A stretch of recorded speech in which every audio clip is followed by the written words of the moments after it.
राष्ट्रिय झन्डा को झण्डोत्तोलन सहित आज यो विशिष्ट उपस्थितिको बीच नागरिक पहुँच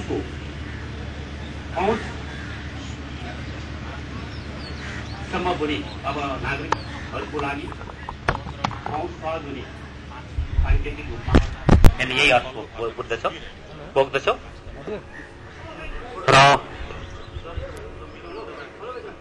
कार्यक्रमलाई अगाडि बढाउने क्रममा यहाँ उपस्थित विशिष्ट व्यक्तित्वहरूको स्वागत गरिदिनु हुन माननीय गृहमन्त्री श्री कृष्णप्रसाद सिटौलाज्यूलाई हार्दिक अनुरोध गर्छु।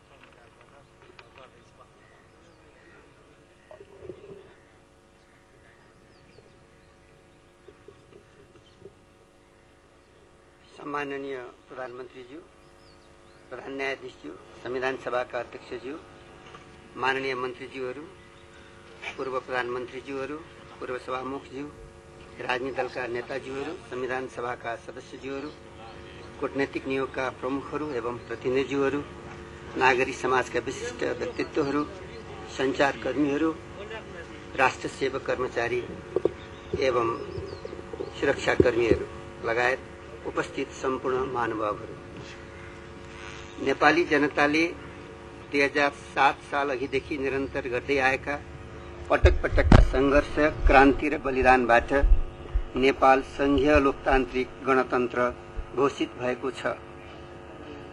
गणतन्त्र कार्यान्वयन भइसकेको छ। नेपाल नयाँ युगमा प्रवेश गरेको छ। संघीय गणतन्त्रात्मक राज्य व्यवस्था र बहुदलीय लोकतान्त्रिक शासन प्रणालीको नयाँ संविधान निर्माणका लागि राष्ट्र एकजुट भएको छ र संविधान सभाले आफ्नो जिम्मेवारी सम्हालिसकेको छ।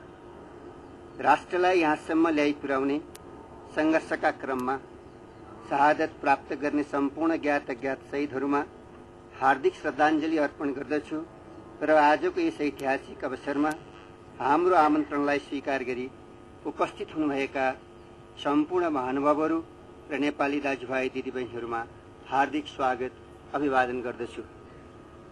हामी नेपाली सबैको बृहत एकता, समझदारी र विश्वासले नै शहीदहरूको सपना साकार पार्न सकिनेछ र एक शान्त, समृद्ध, स्वतन्त्र र स्वाभिमानी नेपाल निर्माण गर्न सकिन्छ भन्ने विश्वासका साथ पुनः उपस्थित सबैमा स्वागत गर्दछु।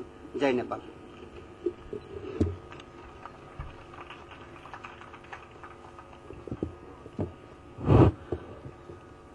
धन्यवाद माननीय गृहमन्त्रीज्यू। अब म सम्माननीय प्रधानमन्त्रीज्यू समक्ष राष्ट्रिय झण्डाको झण्डोत्तोलनको लागि विशेष आग्रह गर्छु। प्रधानमन्त्री गिरिजाप्रसाद कोइराला राष्ट्रिय झण्डाको झण्डोत्तोलनको लागि अब दरबार परिसरमा जुन झण्डा उत्तोलन गर्ने स्थल छ त्यतातर्फ जाँदै हुनुहुन्छ।